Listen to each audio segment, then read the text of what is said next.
शिक्षार्थियों नमस्कार। NIOS के स्टूडियो में आपका हार्दिक स्वागत है। मैं हूं डॉक्टर पतंजलि मिश्रा और आज जिस विषय पर चर्चा करने के लिए हम लोग यहाँ पे इकट्ठे हुए हैं वह विषय है भाषा, बोली एवं लिखित भाषा। और हमारे साथ विषय विशेषज्ञ के रूप में मिजोरम विश्वविद्यालय मिजोरम के शिक्षा विभाग में कार्यरत assistant professor doctor Krishnakant Tripathi है। डॉक्टर त्रिपाठी, आपको नमस्कार और आपका स्वागत है इस स्टूडियो में। धन्यवाद मिश्रा जी। नमस्कार मिश्रा जी। नमस्कार शिक्षार्थियों। इस विषय की संकल्पना जो है भाषा, बोली एवं लिखित भाषा, यह भाषा के अध्यापन के लिए काफ़ी महत्वपूर्ण है।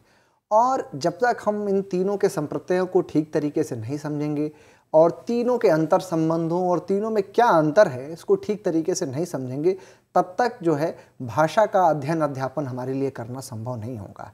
तो हम डॉक्टर त्रिपाठी से यह निवेदन करेंगे कि वह इन तीनों की संकल्पना को ठीक तरीके से उदाहरणों की सहायता से और स्पष्ट तरीके से हमारे शिक्षार्थियों तक रखें। डॉक्टर त्रिपाठी।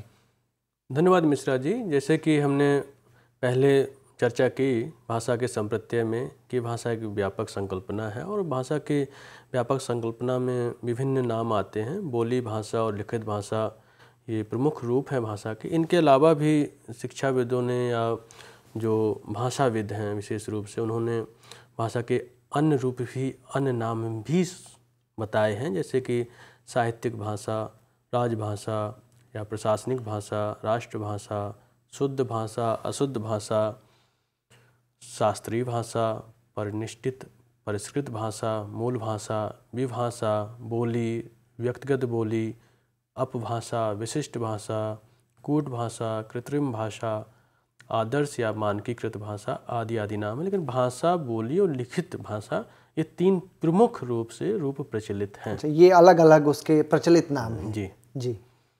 अब हम भाषा और बोली जो यहाँ पर हमारा विषय है इसमें पहले अंतर और संबंध की चर्चा करते हैं। जानना बहुत ज़रूरी है क्योंकि सामान्यतया प्राथमिक कक्षा के स्तर पे हम लोग विशेषकर इसमें बहुत विभेद नहीं करते हैं, लेकिन आगे चलकर इन दोनों के बीच के अंतर को जानना बेहद, मैं भी बहुत उत्सुक हूँ इसके बीच के अंतर को समझने के लिए। भाषा का प्रयोग मुख्यतः दो रूपों में करते हैं जी, एक बोलकर और एक लिखकर। साधारण शब्दों में जिस भाषा में लिपि का अभाव होता है या लेखन में प्रचलित नहीं होती है उसे हम बोली कहेंगे। बोली भाषा की व्यापक संरचना की एक छोटी सी इकाई है। एक भाषा में कई बोलियां हो सकती हैं। इन्हें भाषा का प्रकारांतर या प्रकार कह सकते हैं। जैसे हिंदी को ही लें, हिंदी के विभिन्न रूप हैं, ब्रज है, अवधी है, बुंदेली है। इस क्षेत्रीय रूप को हम बोली कहते हैं। इसमें घरेलू और देशज शब्दों का पर्याप्त प्रभाव रहता है। अब इस पिरामिड में हम देख रहे हैं कि भाषा, उपभाषा और बोली तीन ये पदानुक्रम में रखे गए हैं, जिसमें भाषा का जो क्षेत्र है, जो एरिया है वो ज़्यादा व्यापक है। उसमें फिर उपभाषा है और फिर बोली है। कुछ विद्वान यहाँ पर बोली और विभाषा या उपभाषा के दो अलग अलग रूप मानते हैं। वहाँ बोली एक ऐसा रूप कही जाएगी जहाँ साहित्यिक रचना का अभाव मिलता है। कुछ विद्वान बोली और विभाषा में अंतर नहीं करते हैं। वहाँ बोली मानक भाषा से नीचे प्रथम सोपान पर आती है। बोली और उपभाषा में अंतर करना भाषा विज्ञान में सार्थक होगा, पर शिक्षा शास्त्र में इसकी उपयोगिता मुझे नहीं लगती है कि बोली और उपभाषा क्या है। तो हम जो भाषा के बाद का जो स्तर है उसमें हम बोली और भाषा दो शब्दों का प्रयोग करते हैं। यहाँ पे जी, बोली को हम भाषा का आदि रूप कह सकते हैं। भाषा का प्रथम प्रयोग बोलकर ही होता है और सबसे पहले मनुष्य ने बोलना शुरू किया, इसलिए भाषा का जो प्रथम रूप है वो बोलना है। बोली की तुलना में लिखित भाषा का इतिहास सैसव काल ही कहा जाएगा। जैसे कि बोली के इतिहास के बारे में जो अनुमान लगाया जाता है, क्योंकि जो बोलचाल की भाषा है उसके अवशेष मिलना संभव नहीं है। जैसे ऐतिहासिक अवशेष मिल जाते हैं तो हम अनुमान लगा लेते हैं कार्बन डेटिंग से कि कितने साल पुराना है। तो वो लिपि का मिल सकता है, लिखित भाषा का मिल सकता है, लेकिन बोली का कोई हमें ऐसा अनुमान नहीं लगाया सकता। तो ये हम अंदाज से ही कहते हैं कि ये 1.5 लाख वर्ष पूर्व लगभग मनुष्य ने बोलना शुरू किया होगा। मानव के उद्भव के साथ ही मानव के उद्भव के साथ ही भाषा का उद्भव माना जाता है। जी। और जबकि लिपि तुलनात्मक रूप से एक नया संप्रत्यय है। 5000 वर्ष पूर्व लिपि का विकास हुआ होगा ऐसा माना जाता है। वैसे बोली भाषा का ही एक रूप होती है। बोली और लिपि में अंतर करना एक सामान्य व आसान कार्य कह सकते हैं, लेकिन बोली और भाषा में अंतर करना एक स्वैच्छिक कार्य है। हाँ।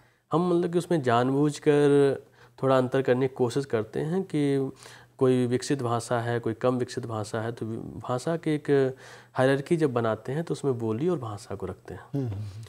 हम अपनी समझ के लिए दोनों में यहाँ अंतर करके देखते हैं, परंतु हमें दोनों के संबंध व समानता को नहीं भूलना चाहिए।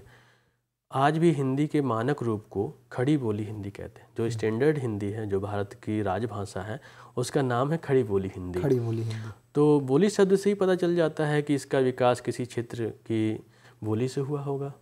तो बोली और भाषा में संबंध है, लेकिन ये विकास की जो परंपरा है, विकास कई तरीक़ों से होता है, साहित्य के माध्यम से या राजनीतिक संरक्षण के माध्यम से, लोगों में व्यापार के माध्यम से। तो जो जितनी विकसित भाषा है, जो उसकी एक भाषा, बोली, उपभाषा, इस तरीके से एक हायरार्की बना दी गई। कहने का तात्पर्य शायद आपका यह है कि बोली जब परिष्कृत रूप में और परिनिष्ठित रूप में आती है तो वह भाषा का रूप ले लेती है, और यह एक विकास के क्रम में होता है। कोई भी भाषा अचानक नहीं पैदा हो जाती है, वो बोलियों की यात्रा से गुजर के वो भाषा बनती है। जी, जैसे अब यहाँ पर हम अपनी समझ के लिए अंतर करते हैं, भाषा और बोली हम यहाँ दो भागों में बांटते हैं। जैसे भाषा का एक उदाहरण है हिंदी, और बोली का उदाहरण है बुंदेली, कन्नौजी, अवधी आदि।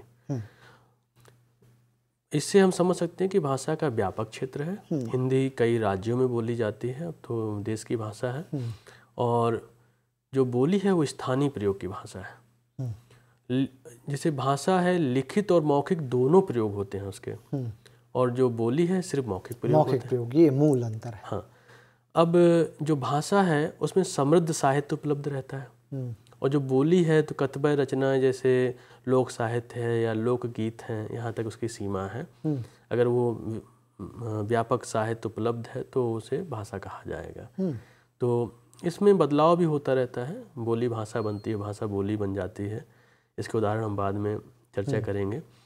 परिनिष्ठित और सुगठित वाक्य विन्यास होता है भाषा में, और बोली में शिथिल वाक्य विन्यास होता है। यहाँ पर हम एक उदाहरण समझ सकते हैं कि लोग अक्सर कहते हैं बहुत पेट भर गया है, जबकि पेट एक ही होता है, लेकिन लोग समझ जाते हैं कि बोली है कन्नौजी बोली, और जो कानपुर और आगरा क्षेत्र के बीच में बोली जाती है, लोग ऐसा प्रयोग कर लेते हैं। और जबकि कहने का तात्पर्य होता है कि पेट बहुत भर गया। तो ये एक शिथिल वाक्य विन्यास होता है, शब्दों का प्रयोग होता है, लेकिन एक व्याकरण की शुद्धियाँ उसमें नहीं होती हैं। भाषा का औपचारिक और सचेत प्रयोग किया जाता है। हम मतलब कि जब भाषा का प्रयोग करते हैं तो उसमें बहुत ध्यान देते हैं कि शुद्धि हो और संप्रेषण में कोई कन्फ्यूजन ना हो, त्रुटि ना हो। और जब बोली का प्रयोग करते हैं हम बेपरवाह अनौपचारिक रूप से करते हैं, हम उसमें ध्यान नहीं देते हैं कि हमने किन शब्दों का प्रयोग किया है। शिक्षा में विषय के रूप में भाषा एक माध्यम हो सकती है जी, लेकिन बोली शिक्षा में स्थान नहीं रखती है। भाषा एक विषय भी हो सकती है और माध्यम भी हो सकती है, लेकिन बोली का कोई स्थान अभी तक किसी भी प्राथमिक कक्षाओं को छोड़ किसी राज्य में नहीं दिया गया। ये अंतर है। भाषा जो, अब भाषा की बात करते हैं, बोली से थोड़ा जो ऊपर की स्थिति है भाषा की क्या, जिसे हम भाषा शब्द से कह सकते हैं। जब भाषा की बोली से अलग करके बात करते हैं तो इसे राजभाषा या साहित्यिक भाषा या शास्त्रीय भाषा कह सकते हैं। अच्छा, जब कोई उपभाषा अधिक साहित्य रचना, क्षेत्र विस्तार, राजाश्रय, व्यावसायिक प्रयोग आदि कारणों से विकसित होती है, तब हम उसे भाषा के स्थान पर रख सकते हैं। और ये समझने की बात है कि साहित्य रचना हिंदी में अधिक हुई। अंग्रेजी का भी यही इतिहास है, व्यापारियों के साथ इसका विकास हुआ। व्यापार का भी बहुत महत्व होता है। हिंदी के भी विकास में जो व्यापार है उसका विज्ञापनों के योगदान को नकारा नहीं जा सकता। आज भी योगदान चल ही रहा है, और पहले भी यही हुआ कि व्यापारियों के माध्यम से कई राज्यों में फैली हिंदी। और उसी प्रकार से हिंदी और इंग्लिश को मिलके हिंग्लिश एक नया भाषा के रूप में, नई शहरों में नई भाषा जन्म ले रही है। और शहरों में क्या, शिक्षा में भी हम 2-4 शब्द अंग्रेजी के बोलने बिना काम नहीं चला पाते हैं। जो अब हम एक उदाहरण देंगे इसी जगह पे कि जब हम गांव देहात में बात करते हैं, मेरा ये अपना अनुभव है कि जब हम पूछते हैं कि शिक्षा की गुणवत्ता क्या है, तो लोग जवाब देर से देते हैं या नहीं दे पाते हैं। जब पूछते हैं कि क्वालिटी क्या है, तो क्वालिटी शब्द तुरंत समझते हैं और ये एक हिंदी का शब्द मान सकते हैं आज। स्वीकार कर लिया जाता है हिंदी में। शिक्षा प्रशासन, मनोरंजन, उद्योग, संचार, पत्रकारिता आदि का माध्यम होती है। और शिक्षा में एक विषय के रूप में भाषा का स्थान होता है। तो इसे इन सब चीज़ों से हम समझ सकते हैं कि भाषा क्या है। एक जो विषय है, जिस शिक्षा का माध्यम हो सकती है, जिसका परिष्कृत व्याकरण है, नियमों पर आधारित है, ये भाषा है। अब जो लिखित भाषा है, ये भाषा और लिखित भाषा में अंतर करना उतना कठिन नहीं है। लिखित भाषा को परिभाषित करना और इसके विकास की ऐतिहासिक विवेचना करना भाषा की तुलना में, जिसे बोली कहेंगे यहाँ पे, भाषा बोली की तुलना में बहुत कठिन कार्य नहीं, क्योंकि एक मूर्त तत्व है। इसे हम देख सकते हैं। डैनियल महोदय ने लिपि को इस प्रकार परिभाषित किया है: लिपि न्यूनाधिक स्थायी चिन्हों की प्रणाली या पद्धति होती है जो किसी बोली या कथन विशेष को इस प्रकार से प्रस्तुत करने के लिए प्रयुक्त होती है कि वक्ता के हस्तक्षेप के बिना लगभग वैसा ही पुनः प्राप्त किया जा सके। लिपि का उद्देश्य दूरवर्ती संवाद को वस्तुनिष्ठ तरीके से स्थापित करना है। शिक्षा तकनीकी, जनसंचार तकनीकी, सूचना संप्रेषण तकनीकी क्षेत्र में एक बड़ी उपलब्धि में गिना जाता है। जैसे जनसंचार तकनीकी और सूचना संप्रेषण तकनीकी के क्षेत्र में लिपि एक आविष्कार थी। जैसे आज हम कंप्यूटर और इस पर चर्चा करते हैं तकनीकी के विकास में, लिपि भी एक तरह की भाषा तकनीकी है। मानव ने अपनी अभिव्यक्ति को स्थायी बनाने के लिए कई तरह के प्रयोग किए हैं, जिन्हें हम गुफाओं में प्राप्त चित्रों से शुरू करते हुए शिलालेखों, ताम्रपत्रों, भोजपत्रों, पुस्तकों और आज वेबसाइटों पर एक नज़र डालकर समझ सकते हैं। बोली या बोलचाल की भाषा का प्रयोग करते हुए आप अपने सामने वाले व्यक्ति को अपना संदेश या विचार संप्रेषित कर सकते हैं, परंतु एक समय विशेष का प्रयोग ही किया जा सकता है इसमें। बोलचाल की भाषा की सीमा को पार करते हुए एक लिखित समय और स्थान के परे संप्रेषण का कार्य करती है। ये लिपि की एक विशेषता है कि आप एक समय को पार करते हुए, स्थान को पार करते हुए आपका जो संदेश है वो पहुंचाया जा सकता है लिपि के माध्यम से। ये बेहद ज़रूरी भी है कि इस अंतर को हमारे विद्यार्थी ठीक तरीके से समझें कि बोली परिनिष्ठित रूप में भाषा हो जाती है और भाषा जब स्क्रिप्टेड फॉर्म में और लिखे हुए रूप में पेपर पे आ जाती है तो वह सुरक्षित हो जाती है। पीढ़ियाँ उसको देख सकती हैं, उसको पढ़ सकती हैं, उसको समझ सकती हैं। तो यह एक विकास के क्रम में भी इसको, तीनों को भाषा ही कहा जाएगा। और तीनों को भाषा ही कहा जाएगा। ये भाषा के रूप है। विश्व की शायद मनुष्य की वही आवश्यकता जो है कि एक अपना संप्रेषण को परमानेंट किया जा सके, यही आवश्यकता उसे लिपि के सर्जन के लिए बाध्य करती है। विश्व के सभी प्राचीन सभ्यताओं में किसी न किसी तरह मूर्त संप्रेषण अभिव्यक्ति के चिन्ह मिल जाते हैं। इससे हमें एक बात तो समझ लेनी चाहिए कि लिपि किसी भी विकसित सभ्यता का अनिवार्य तत्व होती है। जैसे मेसोपोटामिया में, प्राचीन यूनान में, सिंधु घाटी सभ्यता में लिपि के जो अवशेष मिलते हैं उससे पता चलता है कि वहाँ लिपि का प्रयोग होता था और उसको आजकल लोग पढ़ने की कोशिश कर रहे हैं या कर चुके हैं, प्रयास चल रहे हैं। और इन सभ्यताओं को एक विकसित सभ्यताओं में गिना जाता है और विकसित सभ्यता की पहचान लिपि है। क्योंकि प्रशासन और इन सब चीज़ों में लिखित भाषा के बिना हम नहीं सफल हो सकते हैं, इसलिए लिपि एक सभ्यता का पहचान है। और हो सकता है कि शायद यही कारण हो कि लिपि का आविष्कार भी हुआ हो, प्रशासन और मानव जीवन व्यवस्थित हो। प्रशासन के लिपि अनिवार्य शर्त होती है। यही कारण है कि स्वतंत्रता के प्राप्ति के उपरांत हम राष्ट्रभाषा सुनिश्चित तो नहीं कर पाए, लेकिन हमने प्रशासनिक भाषा और लिपि सुनिश्चित की या करनी पड़ी हमको। हमारे देश में लिपियों का प्रचुर विकास हुआ है। इसके अलावा हम भारत भूमि से बाहर जन्मी रोमन और अरबी लिपियों का भी प्रयोग करते हैं। हमारे देश में लिपियों की एक बहुतायत है, विभिन्नता है। जैसे खरोष्टी लिपि में हमें अभिलेख मिलते हैं, खरोष्टी लिपि है, ब्राह्मी लिपि है, और ब्राह्मी लिपि को हम लिपियों की माँ के रूप में जानते हैं। ब्राह्मी लिपि से बहुत सारी लिपियाँ जन्म लेती हैं और इसके कई वेरिएशन हैं साउथ इंडिया और नॉर्थ इंडिया में। तो जो नॉर्थ इंडिया में इसके वेरिएशन हैं उसमें गुप्त लिपि है, कुटिल लिपि है, शारदा लिपि है, बांग्ला लिपि है, प्राचीन नागरी लिपि है, देवनागरी लिपि है। इसके जो पश्चिमी लिपि है, मध्य प्रदेशी लिपि है, तेलुगु कन्नड़ लिपि है, कलिंग लिपि है, ग्रंथ लिपि है और तमिल लिपि है। इनको ये ब्राह्मी से उत्पन्न ये दक्षिण भारतीय लिपियाँ कही जाती हैं। इसके 2 शाखाएं बढ़ जाती हैं। इनके अलावा हमारे यहाँ रोमन लिपि का भी प्रयोग किया जाता है, अंग्रेजी की जो लिपि है, और अरबी लिपि का जो प्रयोग किया जाता है जो उर्दू की लिपि है। तो हमारे यहाँ लिपियों की एक तरह से बहुतायत है हमारे देश में। लिपि का विकास भाषा के उद विकास के बहुत बाद में हुआ, जैसे कि पहले भी चर्चा की है कि बहुत बड़ा अंतर है भाषा और लिपि के विकास में। आप भाषाओं और लिपियों की संख्या में अंतर देखकर स्वयं समझ जाएंगे कि भाषा और लिपि 2 अलग अलग तत्व हैं। स्रोतों के अनुसार शुद्ध लिपियां और वर्णमालाएं 20 ही हैं। सभी प्रकार की लिपियों और वर्णमालाओं को जोड़ने पर भी इनकी संख्या 40 से अधिक नहीं हो पाती। पूरे विश्व में 40 लिपियां अधिकतम हो पा रही हैं, जबकि जो अभी नवीनतम जानकारी है इसके अनुसार पूरे विश्व में 7099 जीवित भाषाएं हैं और इन भाषाओं में 300 भाषाएं लिखित रूप में प्रयोग की जाती हैं। अर्थात भाषा लिखित रूप में ही हो यह किसी भी भाषा का अस्तित्व की अनिवार्य शर्त नहीं है। किसी भाषा के लिए वो लिखित हो यह अनिवार्य नहीं है। तो लिपि और भाषा 2 अलग अलग तत्व बन के आपके सामने स्पष्ट हो जाते हैं।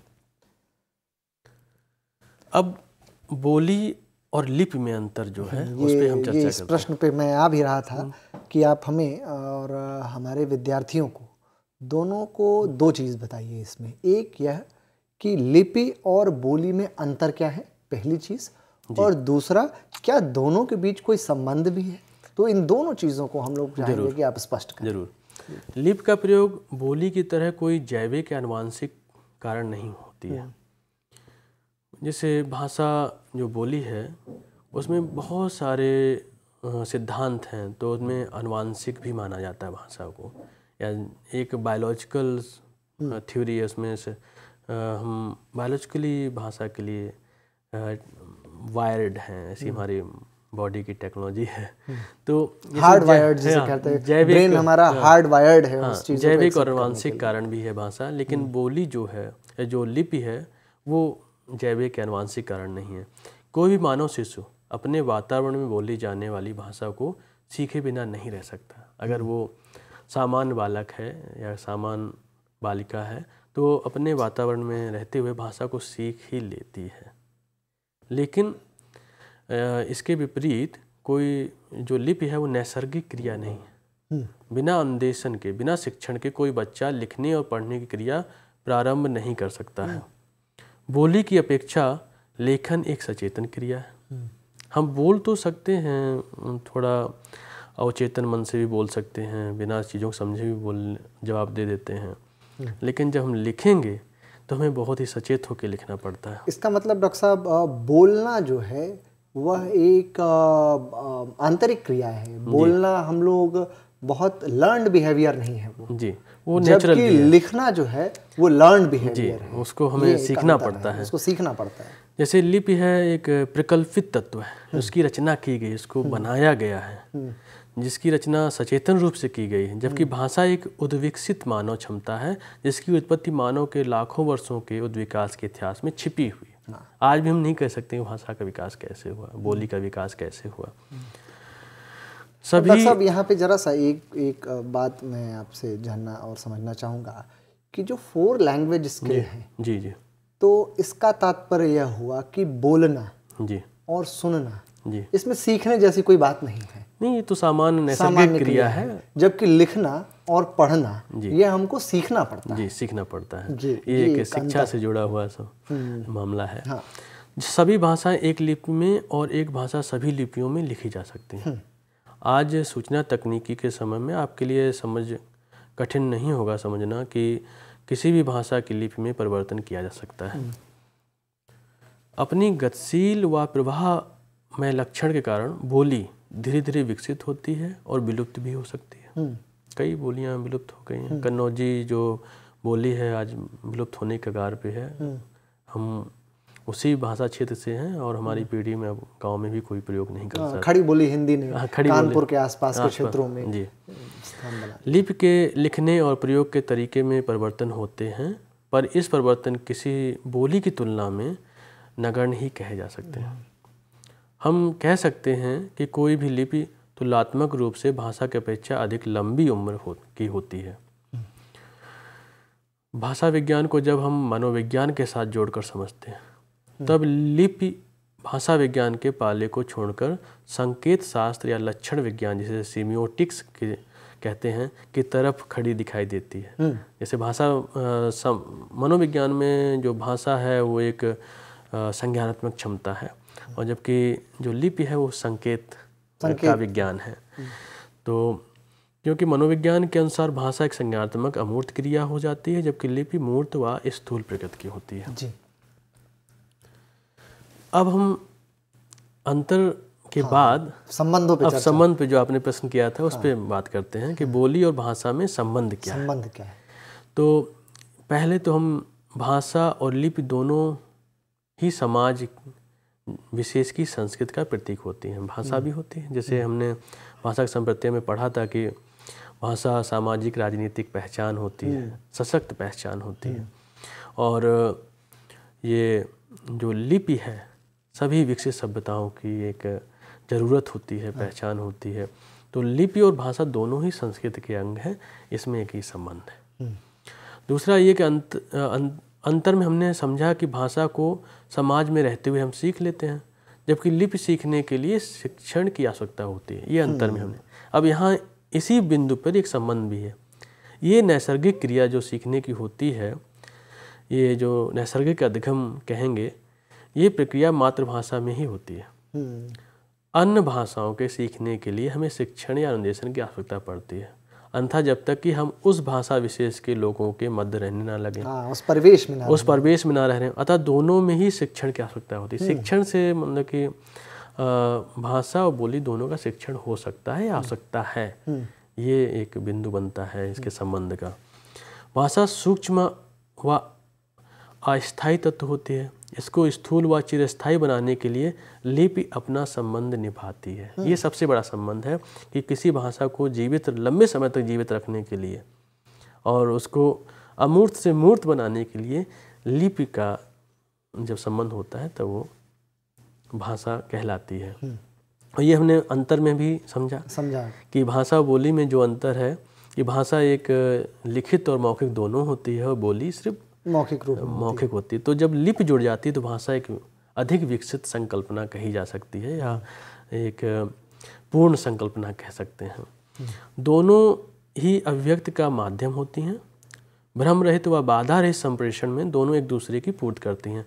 आप शिक्षक हैं और आप जब कक्षा में पढ़ाते हैं तो बच्चों तक अपनी बात सही तरीके से पहुंचाने के लिए आप जो चीज़ बोल रहे होते हैं कभी कभी उसके मुख्य बिंदुओं को श्याम पट्ट पे लिख भी देते हैं। तो जो लिखने की प्रक्रिया है एक दूसरे की पूर्ति करने की प्रक्रिया है। तो भाषा जो बोली है, भाषा के जो दो रूप हैं बोली और लिपि, दोनों एक दूसरे के पूरक है। यही संबंध है दोनों में।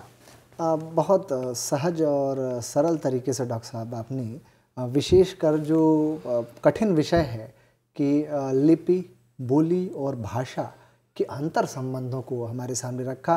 तो विद्यार्थियों, इस कक्षा में हमने जिस चीज़ को जाना समझा वह यह था कि भाषा, बोली और लिखित भाषा, इन तीनों की क्या संकल्पना है, इन तीनों के क्या महत्वपूर्ण संप्रत्यय है। इसके साथ साथ हम लोगों ने यह जानने और समझने की कोशिश की कि भाषा एवं बोली में अंतर क्या है, कोई बोली किस प्रकार से भाषा का रूप ले लेती है, यह भी जाना और समझा। अगली बात जो डॉक्टर साहब ने बताई वह थी लिखित भाषा या लिपि किसे कहते हैं और दोनों क्या अंतर संबंध है। तो डॉक्टर साहब इतने सहज सरल तरीके से और भिन्न भिन्न उदाहरणों को, और विशेषकर ऐसे उदाहरण जो कि हमारे परिवेश से संबंधित है, जो कि NCF 2005 भी कहता है कि आप अपने परिवेश की चीज़ों को देखें, अपने परिवेश की चीज़ों को समझें। तो वहाँ से आपने उठाते हुए बोली भाषा और लिखित भाषा के संप्रत्यय को हमारे विद्यार्थियों के सामने आसान भाषा में रखा। इसके लिए हम आपका हार्दिक धन्यवाद देते हैं और अगली कक्षा में किसी नए विषय के साथ उपस्थित होंगे। डॉक्टर साहब नमस्कार। नमस्कार और आप सबको आभार और धन्यवाद।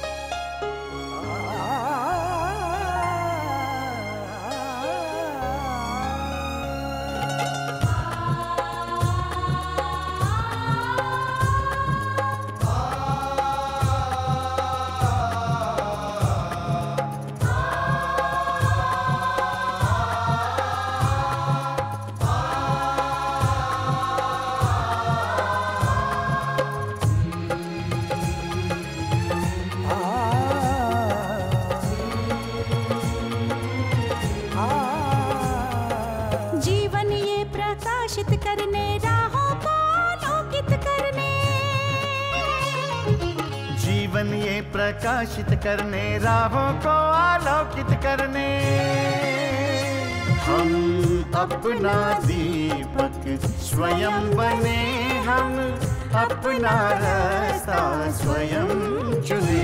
हम अपना दीपक स्वयं बने, हम अपना रास्ता स्वयं चुने। जीवन ये प्रकाशित करने राहों को आलोकित करने।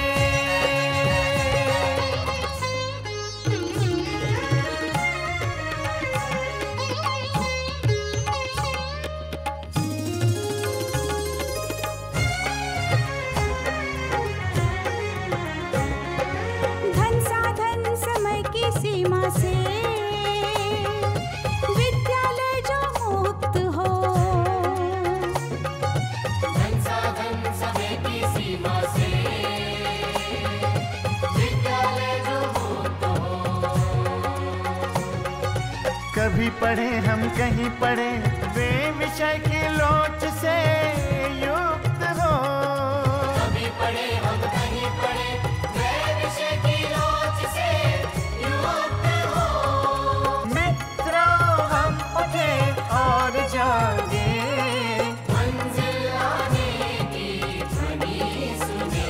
हम अपना दीपक स्वयं बने, हम अपना रास्ता स्वयं चुने। जीवन ये प्रकाशित करने राहों को आलोकित करने।